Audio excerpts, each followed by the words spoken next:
style, so we're excited to be out here. We don't get to come for stuff, so we're happy to be with you.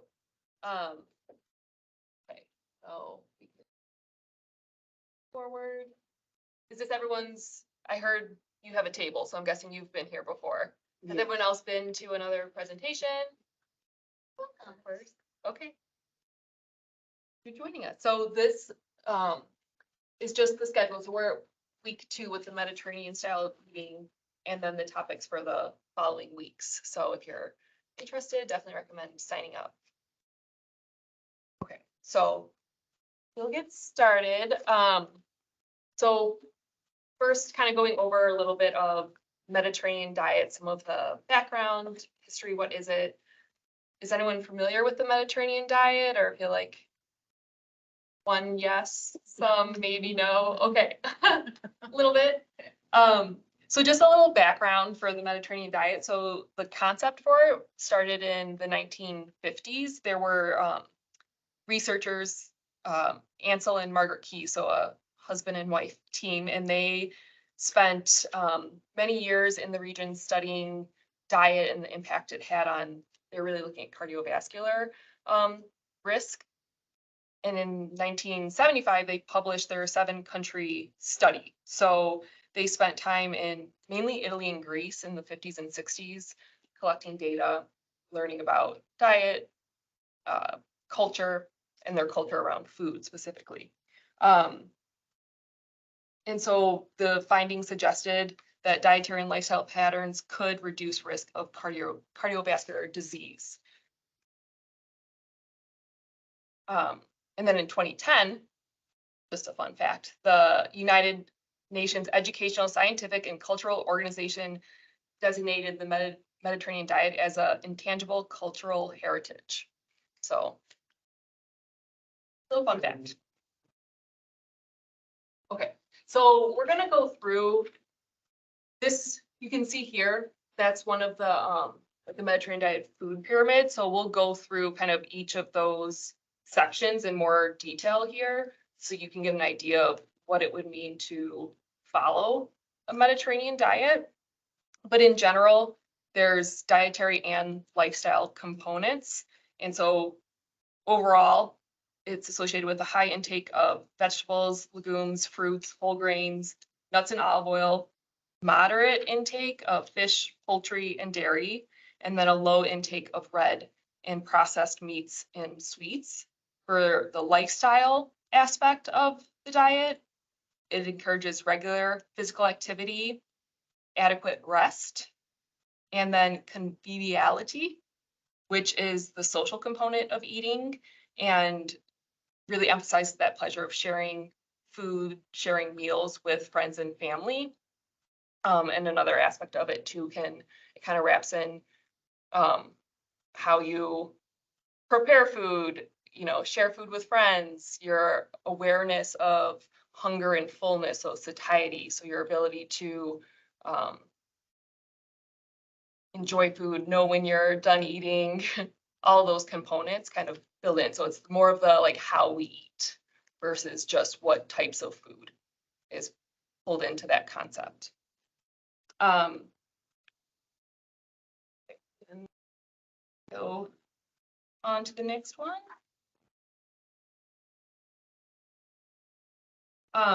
So before we get into like the specific components of the Mediterranean diet, just, I mentioned that it was initially studied in the 50s and 60s, but since then it has been since 1976, when the first publication, there have been over 180 clinical trials evaluating the health benefits of following this dietary pattern.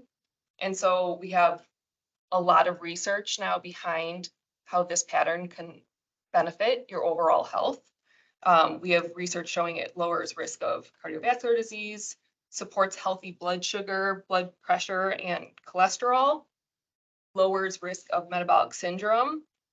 Research showing that it supports a healthy balance of gut microbiota in your digestive system. Some research showing slowing the decline of brain function as you age, and supporting a healthy body weight, and then lowering risk of certain types of cancer. So lots of good research to say it's a healthy diet to follow. So we'll get into, okay, so the largest box here emphasizes the daily intake of plant-based foods. So and I've said it, we'll hear the term diet. It's really that pattern, especially when we're talking the Mediterranean diet. And so you'll see some varying accounts on what exactly or how many servings. So, but in general, I like the spirit of it. Yeah. Spirit of the diet. You don't have to like follow it. Yeah. But so it can be a little confusing sometimes because you'll see a source says 3 servings of fruit per day, and this one says 2. But just know that, yes, that is part of it. People have different different exact numbers on it, but these ranges are kind of what most are saying. So try to compile all the different variations of it. So 2 to 3 servings of vegetables per day, 2 to 3 servings of fruit per day, 3 to 6 servings of whole grains and starchy vegetables per day, 2 or more servings of legumes per week, and then 3 or more servings of nuts each week. So big emphasis on plant-based foods. And that is ideally is a major component of your diet and each of your meals. And the benefits of including more of these plant-based foods is that means you're going to get increased phytonutrients, which are the compounds produced by plants, and they've been shown to have antioxidant and anti-inflammatory benefits. So the more that you're able to include a variety of plant-based foods, then you will get a wider variety of those phytonutrients, which is beneficial for your overall health. Fiber. So eating a diet high in plant-based foods means that you're going to get adequate fiber to help regulate bowel movements, promotes satiety, lowers cholesterol, and stabilizes blood sugar levels. And then also, of course, vitamins and minerals. So plant foods are a rich source of micronutrients that we need to carry out normal body functions. And so we encourage getting those from whole food sources. Okay, so this next section focus on heart healthy fats. So big emphasis on fish and seafood in the Mediterranean diet, 2 to 3 servings per week. And the goal is to choose fish rich in omega-3s. So salmon, sardines, herring, tuna, and mackerel would all be good choices. For another heart healthy fat, olive oil, that's really a big component of the Mediterranean diet. So including 1 to 4 tablespoons of extra virgin olive oil per day. And that obviously can be in cooking, salads. You don't need to just drink tablespoons, unless you like that. Won't tell you you're not allowed to. And then 3 or more servings of nuts each week. So these healthy fats are going to provide you with those mono and polyunsaturated fats that have multiple important functions in our body, and we know promote those cardiovascular benefits. And then the omega-3 fatty acids is a type of polyunsaturated fat that is needed to help build cell membranes throughout the body, and they help lower triglycerides. So choosing these food sources of heart healthy fats will make sure that you get adequate omega-3 fatty acids. And the next section. So this top portion, smallest one, is really talking about limiting the consumption of saturated fats, red meat, sweets. So, whenever you're choosing poultry, choosing those leaner cuts, white meat versus dark meat, removing the skin to lower the amount of saturated fat. For dairy products, choosing a fat-free 1% milk, or for milk, yogurt, cottage cheese, all of those. So in the Mediterranean, it says no more than 1 serving per week of red meat. And I just always put in the caveat too that this is the recommendation for a Mediterranean diet, a pretty limited amount of red meat.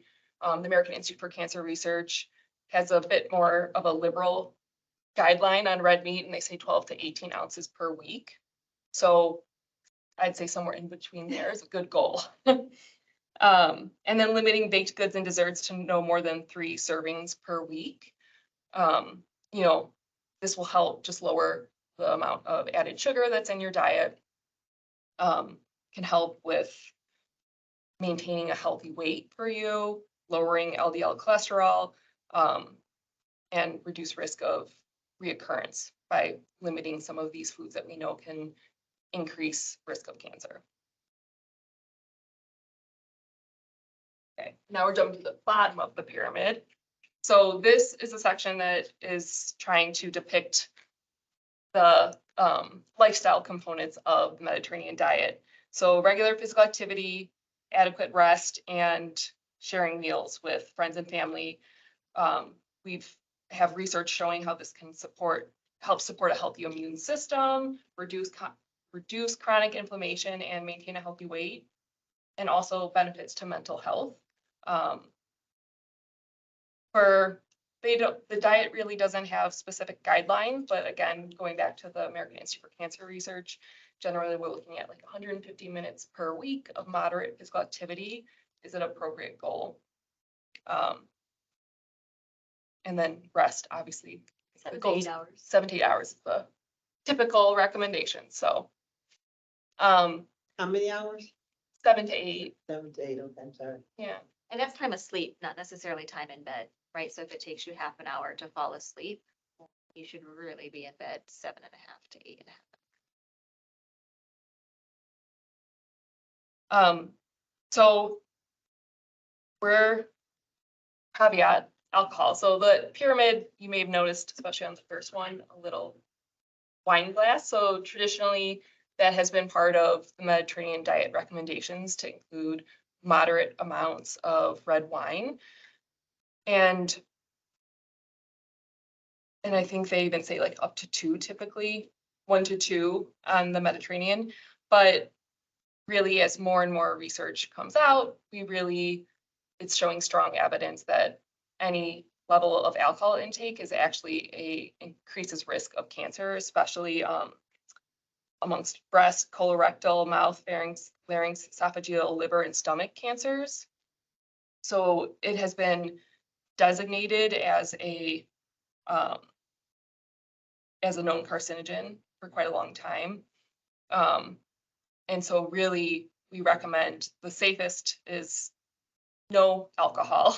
And if you're going to consume alcohol, keeping it to a more moderate, to 1 glass at most per day. And if you can limit it to just a couple times a week, that would be much better. And there was on this one, yeah, a recent study had pretty small amount, so less than a glass of 10 grams of alcohol was correlated to, there it is, sorry, to find the numbers. So just 10 grams of pure alcohol daily raised the risk of premenopausal breast cancer 5% and the risk of postmenopausal breast cancer 9%. And so, in that 10 grams, in like a standard 5-ounce glass of wine or 12 ounces of beer, has about 14 grams of pure alcohol. So you can see at a pretty low level of intake, it does increase risk. So, yeah. And so one of the takeaways though, whenever we're talking around food and, oh, this, beans are good and they do X, Y, and Z, or this food, really, we want to emphasize the importance of that overall dietary pattern. So no single food is going to be the end all be all or it cures everything. It's really looking at that pattern of intake and incorporating more variety, more plant-based foods that has the best benefit for your overall health. So always remember that we're looking at that pattern versus single individual foods, and they can add and be a great component to your diet, but we don't want to rely on one super power food to make or break our healthy diet. So this chart, I won't go into this in too much detail. We've been talking about Mediterranean, and Mediterranean is a plant-forward style of eating. And so there are a lot of different ways you can follow some of these guidelines. And this chart kind of goes through other options, other patterns that you could use to kind of guide your food choices, everywhere from flexitarian to vegan, where flexitarian is going to be the most flexible. So it has limited meat, poultry, fish, seafood. Not that different than what the Mediterranean diet recommends, all the way to vegan, where all of those foods would be excluded, including dairy products and eggs. But there's kind of a scale. You can go either way if you choose whatever fits your food preferences and lifestyle best. So go to the next. And so this is another option. So this one is from the American Institute of Cancer Research, and it's called the New American Plate. And it, again, is that emphasis on that plant-based, plant-forward eating style. And this is a really visual cue. Sometimes that's helpful for people when they're trying to decide how to put together a healthy meal. What might that look like versus, counting servings or trying to track. So sometimes that visual cue is really helpful. And they're saying 2/3 of your plate, plant-based food. So that could be, in this, that's rice, or maybe it's a quinoa. Hard to see. Both would be plants. Both would fit. But obviously a lot of different vegetable choices, a grain, ideally like a whole grain, like a quinoa, or you could do brown rice. And then 1/3 of that plate being a protein source. So, and it can be animal. It doesn't have to be, you don't have to be a vegetarian, but it's really trying to find that balance and make sure that the largest portion of your plate is filled with plant-based foods. So another tool that is available to you, and you can use that even in following a Mediterranean pattern. But it's just kind of a nice way to think about, okay, what do I have on my plate? What's missing? What could I add to better align with those goals of following a Mediterranean plant-based diet? I'm going to take over and get a little bit more into the practical side. We have this knowledge about what a Mediterranean style looks like. So how do I transfer that to my plate? So the biggest thing you can do is add more fruits and vegetables, right? We're all about the plant foods. So eating more fruits and vegetables is one of the best ways to help meet your vitamin and mineral needs, right? So we're not needing to take a multivitamin. You can add extra veggies to sandwiches and wraps. So you can add some of those dark leafy greens, peppers, cucumbers. We're going to see some microgreens later today. Those are another great addition to a sandwich. Plan your snacks around fruits and veggies. So fruit and yogurt, veggies and hummus. I really like apple and peanut butter. So that, that the whole component there is actually plant-based. Keep frozen veggies on hand to add to stir fry soups, pastas, and sauces. I have a lot of patients who, when they're trying to, cook something easy, we're looking to some of those freezer meals that have, the meat, the starch, and the veggies all mixed together. But I often hear, yeah, but there's not really that many veggies in there. So you can just add some more frozen veggies and you will beef it up. You'll vegetable it up with some more fiber that way. Preparing produce ahead of time to make it easier is a really great tip. I am a mom to small children, and so when dinner time comes around for me, it's chaos, right? So it helps me a lot to prepare my veggies and just get most of the chopping done the night before, so that when it's actually time to either grab a snack or make dinner, that much of the work is done in that moment. So another piece of the Mediterranean diet is going to be the high fiber. So you can go on to the next slide.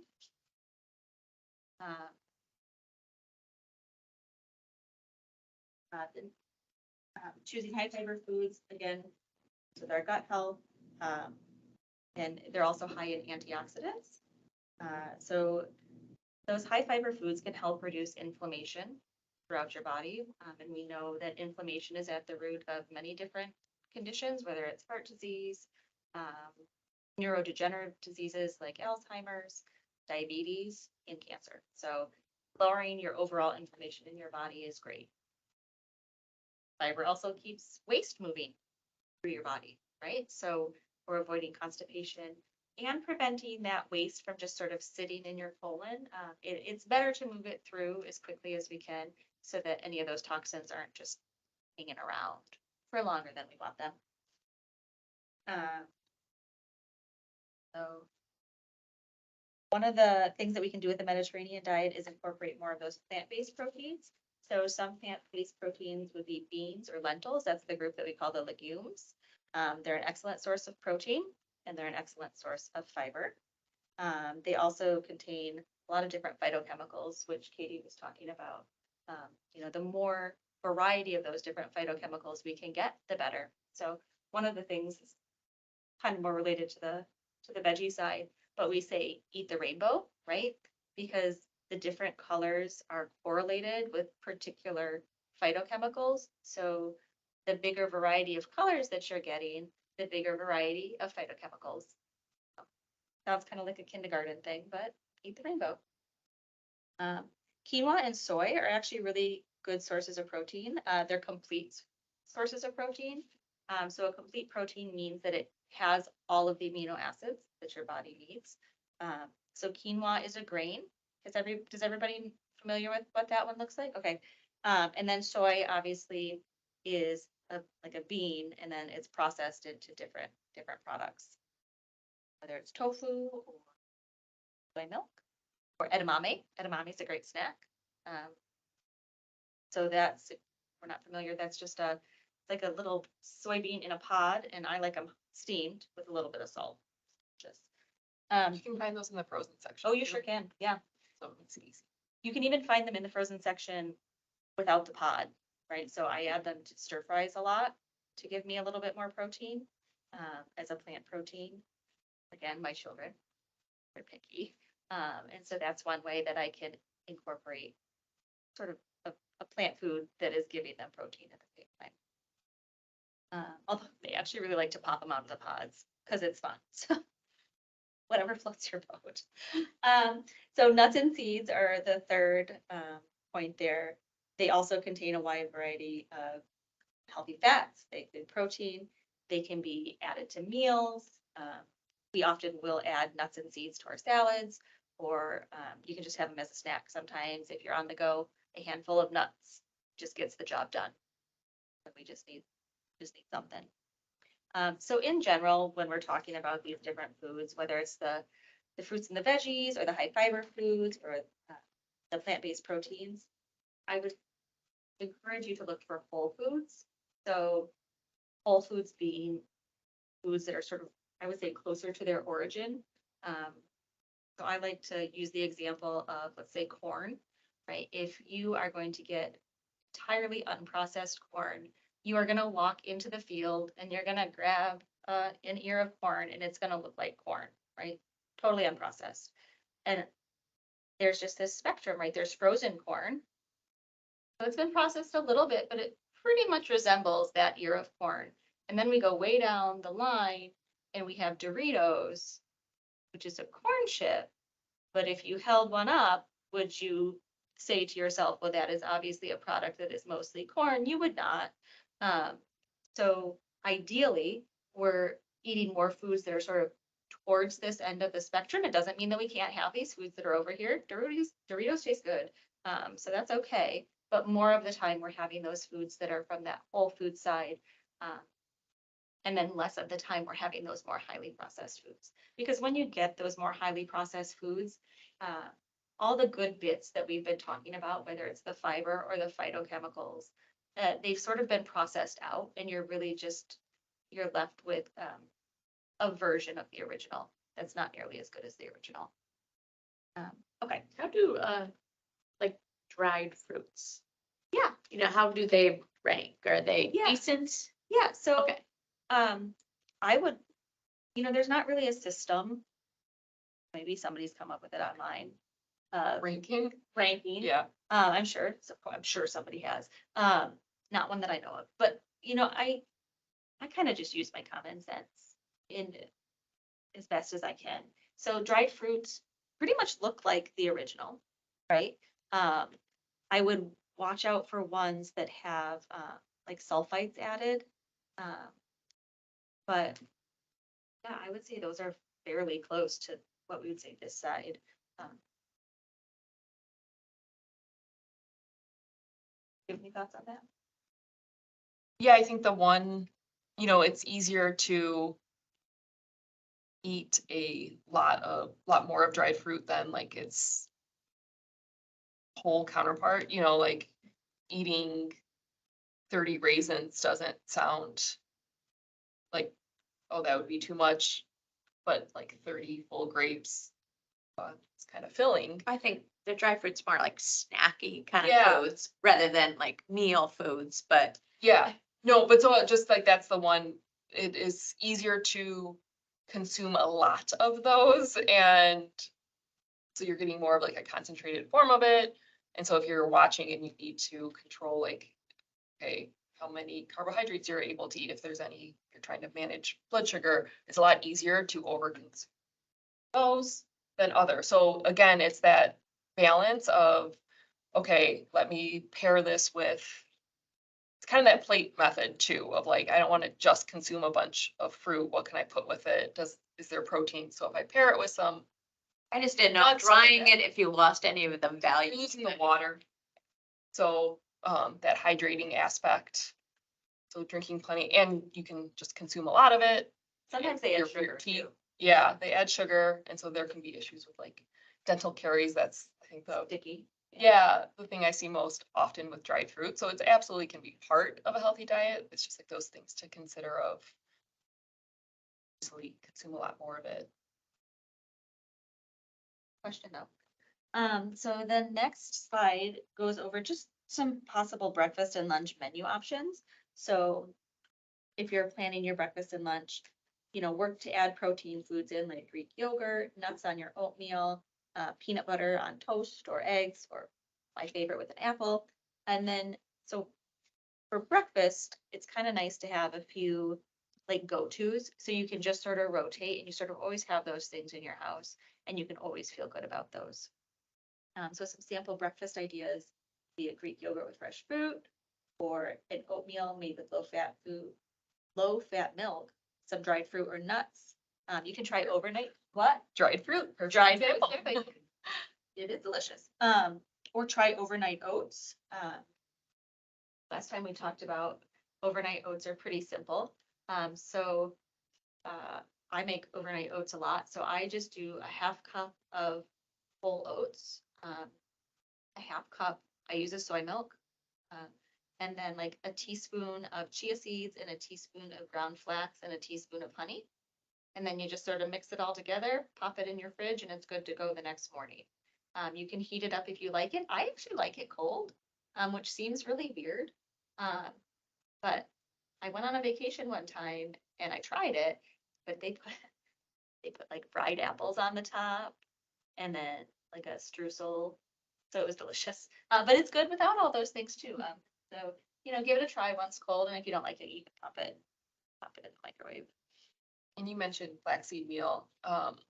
So getting like ground flaxseed meal and just you can have it in your fridge. That's a really easy one to sprinkle on to a lot of. So, if I'm having yogurt and grab some frozen fruit and just put a tablespoon of that flaxseed meal. So that's another really easy one that can get mixed in. And it's going to be a really good source of those heart healthy fats, protein, fiber. Are the quick oats? Don't know. They're fine. Yeah, I just like the texture. No, I was Yeah. just curious. I mean, Yeah, they're fine. the oats are like, here's a only cream of wheat. So that one I think is a little bit more processed. I think Okay. they strip more of the hull and such off of it. So if we're looking to maximize fiber, I would say oatmeal is probably a better choice, but that doesn't mean that it's a bad choice. Right. Right. It's just, But the quick ones are not a problem. yeah, it's fine. They're just cut Yeah. more. So texture wise, I just like it a little chewier. So yeah, whatever you like better. Some examples. Oh, we missed, excuse me, we missed a breakfast burrito with eggs and beans. You could also put cheese in there if you wanted. Um, some sample lunch ideas. You could do a tuna salad on a bed of lettuce, a tomato and cucumber. You could do a cucumber boat, right? Hollow out a cucumber and put salad, chicken salad or tuna salad in there. Some homemade soup and fresh fruit. So the soup that we're going to show you in a little bit is a delicious lunch. Maybe even a little whole grain bread next to that because it's delicious. Or half of a turkey sandwich with some fresh fruit or a salad. Next, we have some tips for meal planning. Building your main entree around the vegetables, the whole grains, and the legumes, so that again, the beans and the lentils, with smaller amounts of lean meat, poultry, fish, or eggs, will help increase the fiber, will help increase the plant content. So trying as many new recipes or foods as you can to really build that variety. Sometimes it can be a drag to try a new recipe because we're not exactly sure if it's gonna turn out.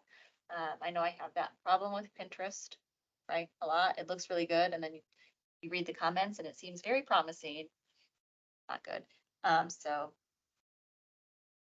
have cereal available in case it's a total flop. But along the way, you do find a lot of really good ones. And so you can keep all those good ones. I have a binder. I call it my dinner winners. And as I find a good one, it just goes in there and then it sort of makes its way into the rotation. And after a time, you've got just this wide variety of recipes that you know work, and that you feel really good about preparing. Make your meals as easy as possible to prepare. Big fan of this one. I mentioned earlier, cutting the vegetables ahead of time. One of the things that we did today to make our prep go a little bit easier is we pre-cooked the potatoes so that they'll go a little faster. Using a crock pot is another great method. I know some people like Instapots.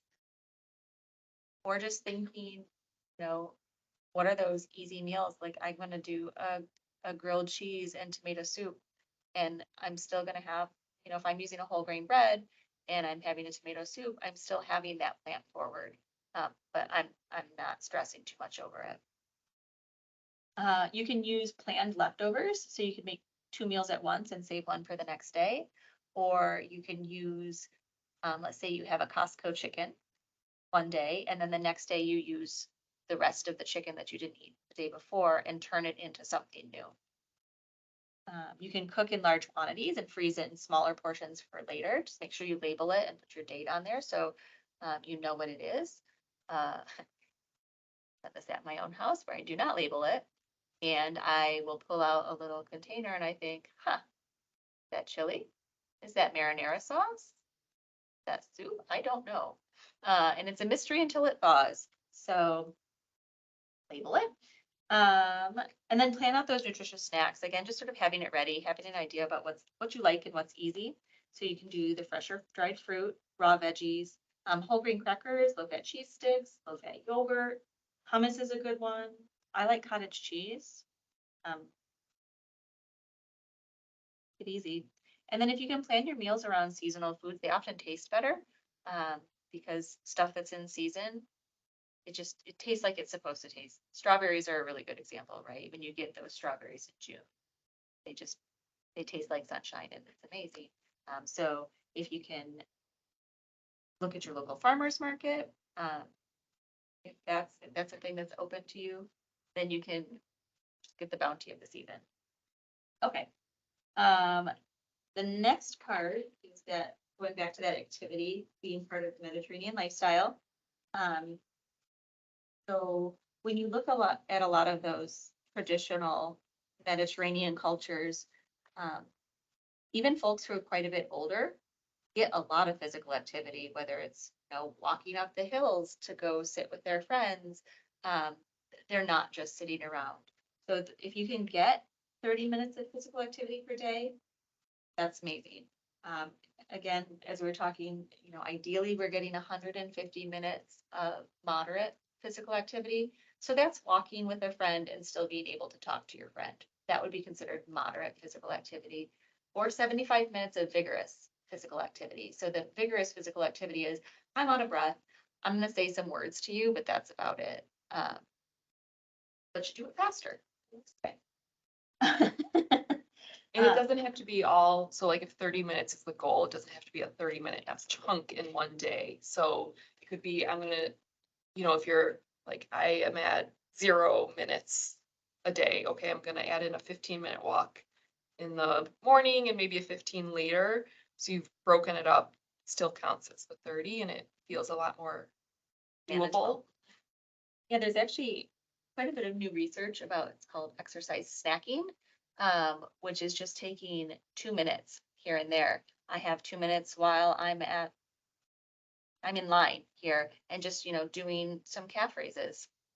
Or I'm on hold with my doctor's office, so I'm gonna do some squats into a chair till they pick up.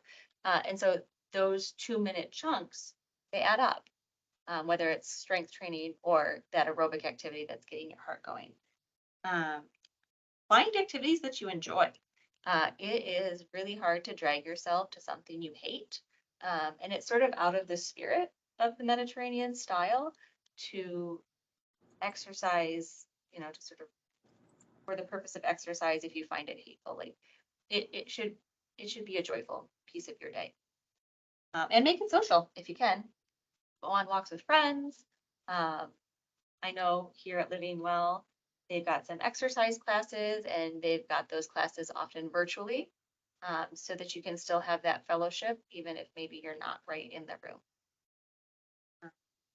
And it's not on one of these slides, but I am again going to reiterate the importance of adequate sleep and stress relief. We have to take care of ourselves, and sometimes that means hanging out with friends. But those are important pieces to that, again, that overall lifestyle, the spirit of the Mediterranean style. Okay, so we are just about done. So a quick summary. We are looking for plant-based meals and snacks. Picture your plate with lots of colorful vegetables, fruit, whole grains, lean meat, and low dairy, with the plant foods being about 2/3 of your plate and the protein food being about 1/3 of your plate. Get your proteins from plant sources if you can, being the beans, legumes, nuts, and seeds. Aim for those healthy fats, so the olive oils or the omega-3s, which are coming from the seafood, fish. We didn't really talk about this actually, but using herbs and spices, right? That's another way to increase the amount of phytochemicals that you're getting in your meals, and get that regular exercise. So things that we're gonna maybe limit when we're following a Mediterranean style diet would be those processed and prepackaged foods. Again, not all processed foods are bad. It's a continuum. Minimizing those added sugars, doing more of the whole grains instead of the highly processed or refined grains, limiting the trans and saturated fats, limiting the red and processed meats. So processed meat would be salami, bacon, hot dogs, things like that. And then avoiding a sedentary lifestyle. And then that third piece, the reducing stress activity. So activity, because it can help manage stress, and any activity is better than no activity. Remembering that eating healthy gives your body the nutrients it needs to perform better and help you feel better. And lastly, getting the support when you need it, right? So Living Well has a lot of opportunities to do that. Okay, the last section is going to be the resources if you want to check on anything. Does anybody have any questions? We asked them a lot.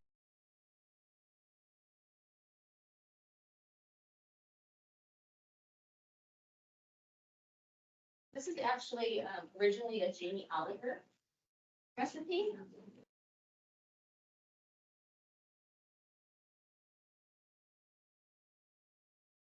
want me to start doing?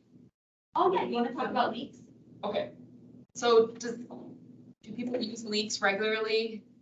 Okay, one leek person, then would never cooked with a leek before. Okay, so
sure there's no gravel, dirt in there.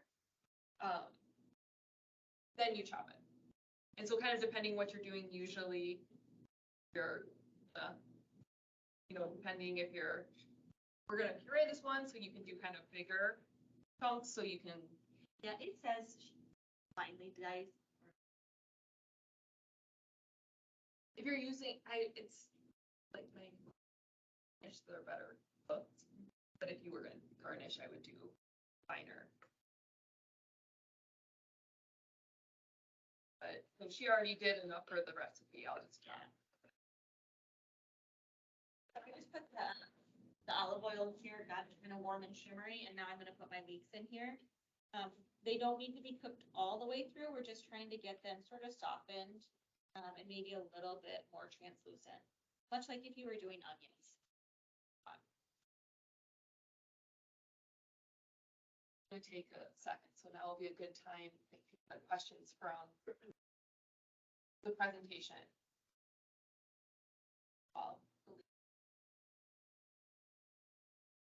Do you have any online questions? Any other non-Mediterranean dietary questions that are burning for you?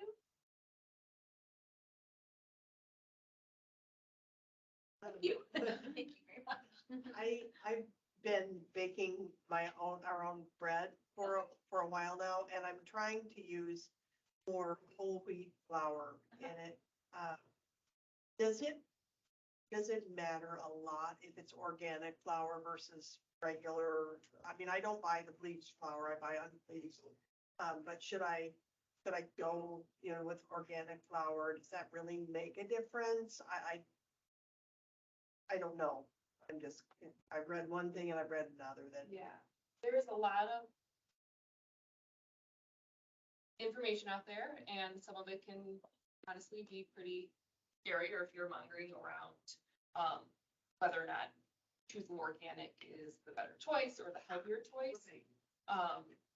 And so really, we don't have research to say that choosing non-organic is going to be harmful to your health. So it is fine to use non-organic, especially if that's accessible. We know it's cheaper. Yeah. The difference lies in how they're grown and what they're allowed to spray. So, organic, there's a specific list of approved pesticides and fertilizers. And honestly, a lot of the ones that are approved in organic use aren't studied quite as well as some of them that are used in conventional, and that we know is safe for human consumption. So, I think it's a choice, and if you don't buy organic, you don't need to be worried that you're harming yourself. Sometimes it's harder to find the organic flours, and if you do, you have to order them, from some other place, and then you're ordering in, 25-pound buckets. Yeah. You really don't need that much. Yeah. Yeah, so kind of, if it's there and available and the price point's good and you feel comfortable with it, absolutely. But you don't have to buy 25 pounds worth of flour to avoid conventionally grown. I mean, I hope I'm doing something helpful by avoiding, like store-bought breads and all that. So I'm trying to do better that way, and using the whole wheat and everything, because my husband never met a bread that he didn't like. So I'm trying to at least steer us in a better direction. Okay, thanks.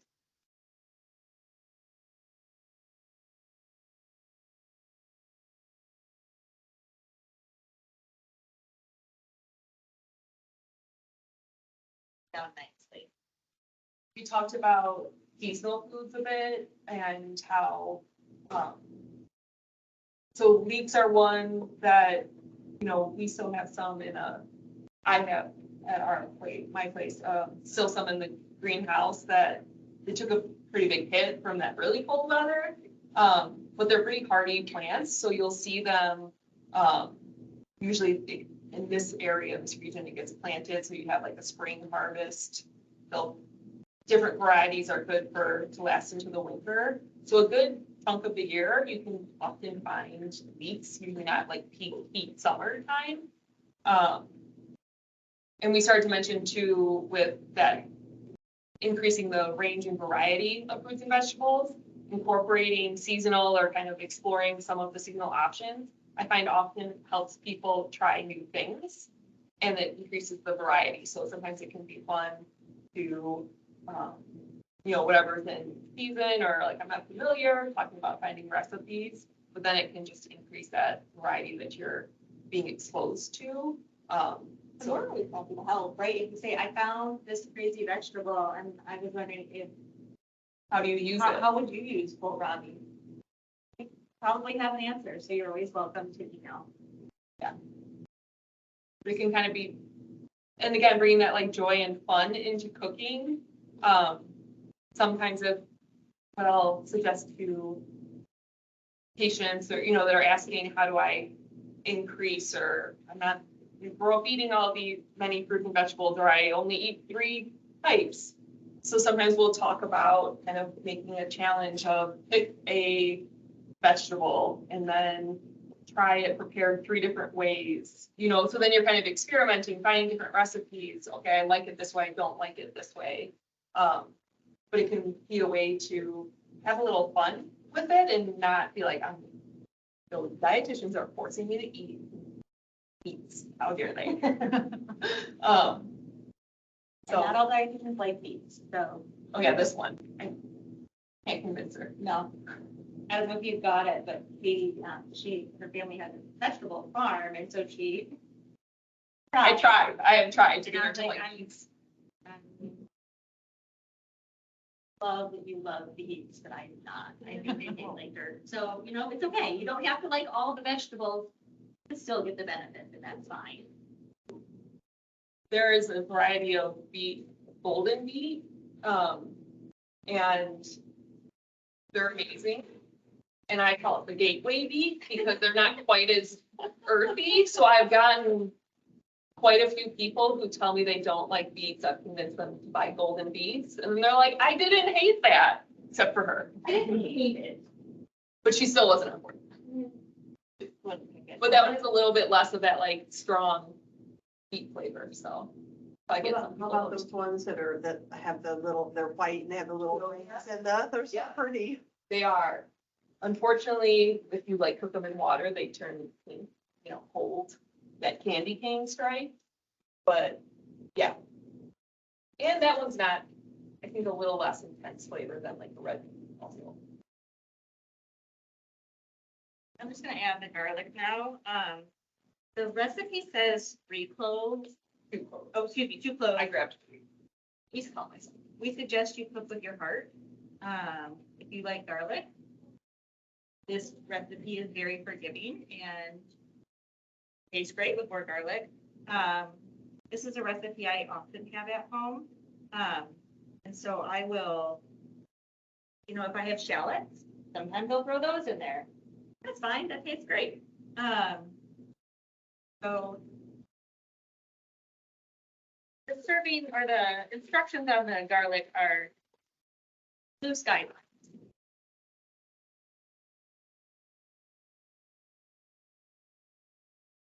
So I'm just gonna add the garlic. And the leeks are pretty much done. Be a little bit careful when you're using garlic. It burns pretty easily, and burned garlic gets pretty bitter. Yeah.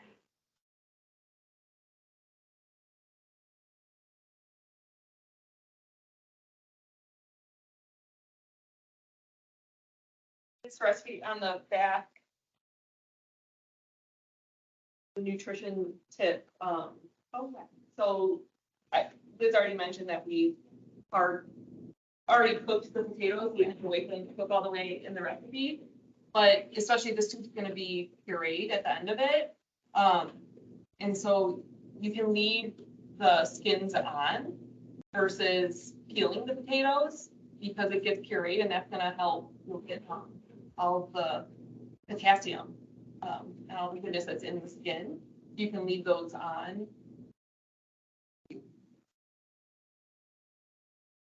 I am gonna put just a pinch of salt in with my leeks. Help them. We do have a question online about using garlic from the jar versus fresh. Is that okay? Heck yeah. I have a squeezy in my fridge. I do think that the fresh garlic tastes a little bit different, but especially in something like this, yeah, absolutely.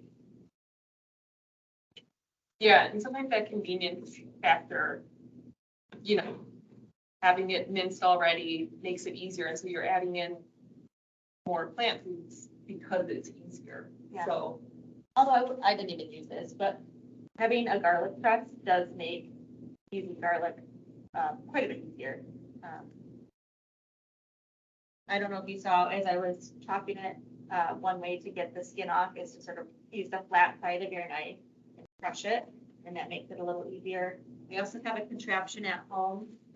It's kind of like a little rubber tube, and you stick it in there and you just kind of roll it and the skin falls off. But there are some options to make it a little easier.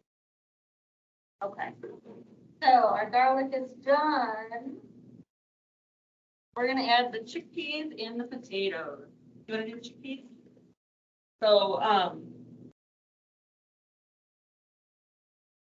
bongo beans, chickpeas. So just rinse, we always, you know, you can use a colander, I just use the lid typically. But pour it out and then you can rinse it with water too, especially if you're trying to minimize sodium. And I also feel like it just gets a little bit of that canned flavor off of there, but it can help so you don't, if you're trying to have a better control over how much sodium.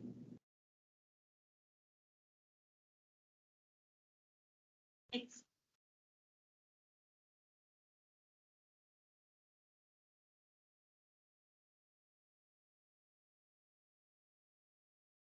That looks like, just sort of cooked down meats, and we're just gonna, Translucent. yeah. But not all the way see-through, they just have that sort of shine to them, and they're not as, actually here. There's some, yeah. So you can sort of see how stiff that is and how like floppy those are, really different floppy.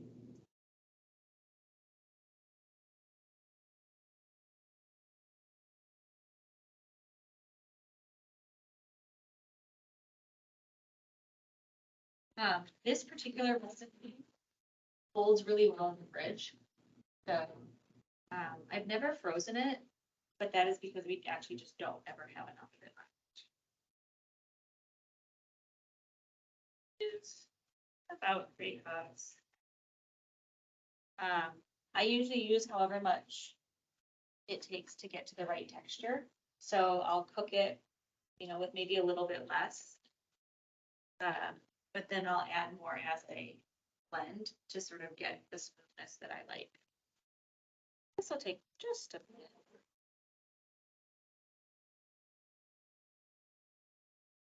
Going to soften our chickpeas just a little bit. Everything else is good to go.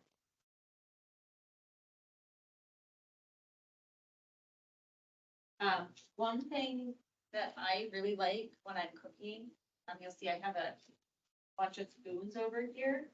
I would really encourage you to taste as you go. This is one of those recipes that sometimes the salt's not quite right or the pepper's not quite right, and it makes a really big difference of, oh, that wasn't that great, to, oh, I got it right, and now I'm happy with it. So get a whole bunch of spoons. Obviously, we're gonna use a clean spoon every time we dig in.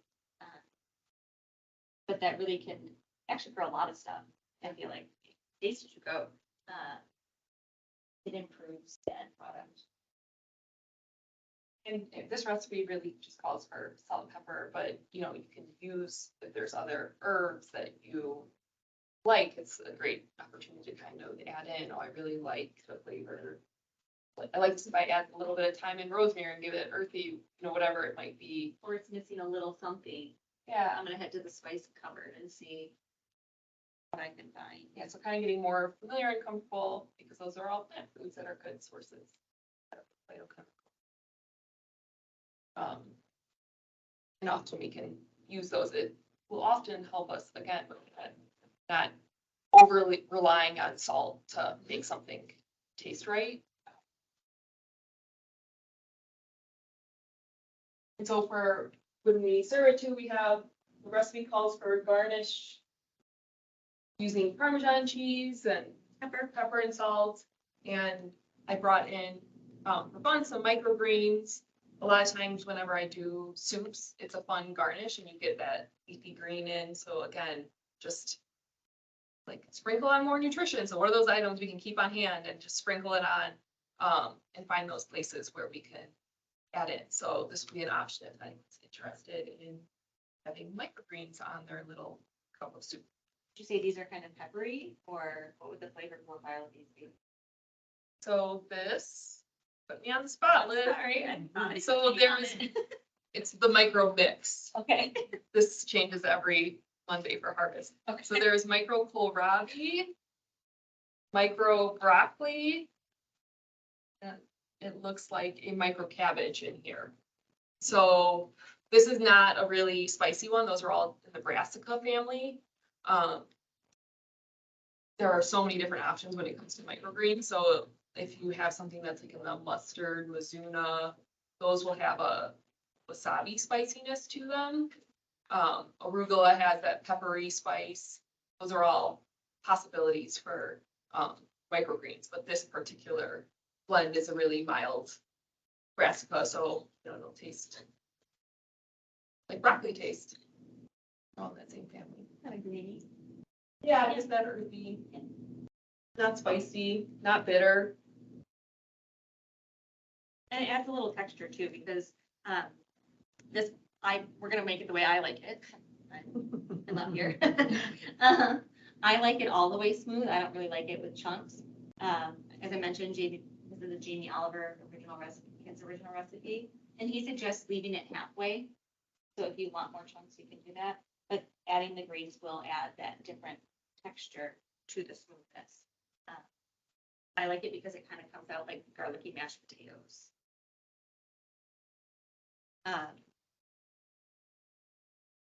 Yeah, so I mean, this really could be an entire meal. This wouldn't need to necessarily be just a side, because we have those chickpeas in there, right? So that's gonna give us some protein. And it's, you could make it, we made it with chicken stock, but you could actually also make it with, vegetable stock, and it'll turn out really nicely too. We are bubbling away. Just want to make sure our chickpeas get soft enough. Everything else is very soft.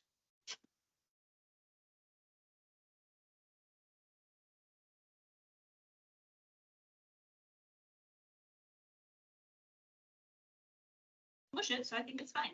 Okay.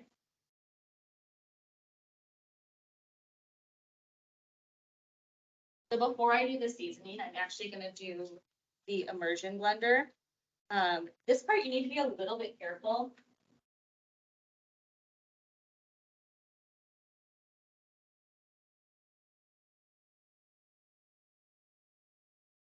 And if you don't have an immersion blender, you can always use a regular blender. Yep. You kind of be careful. Not slap it. Keeping hot when you put it in. Don't forget the lid too when you start the blender. Yes. Here, so I can reach.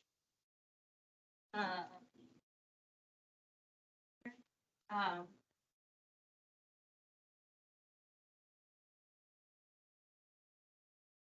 looks like. Okay, so we're gonna blend it all the way down. But smooth. I like it. This part's gonna be loud, apologies.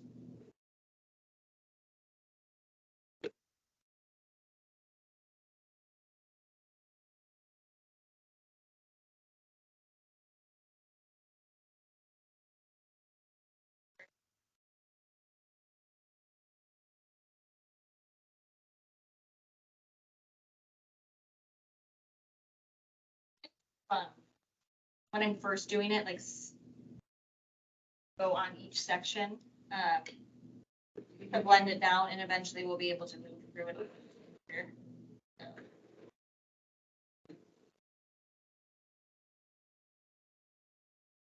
This is looking a little thick. I'm gonna add some more stock.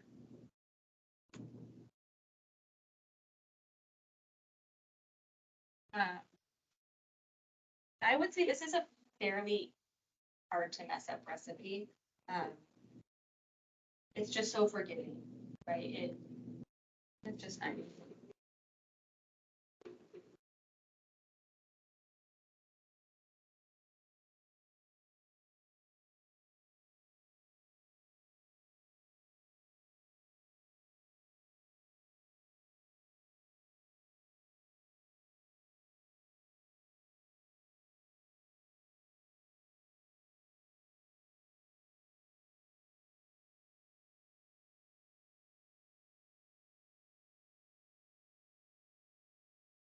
I actually never had this soup, but I've heard Liz talk about it multiple Brought it times. I'm excited.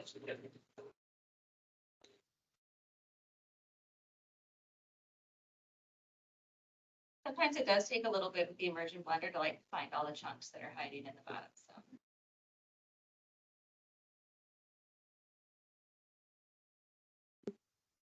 Does anyone come up with any questions, especially about the presentation or now that we've sat a little bit longer?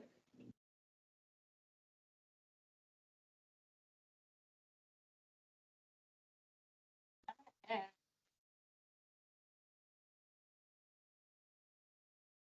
Cheese.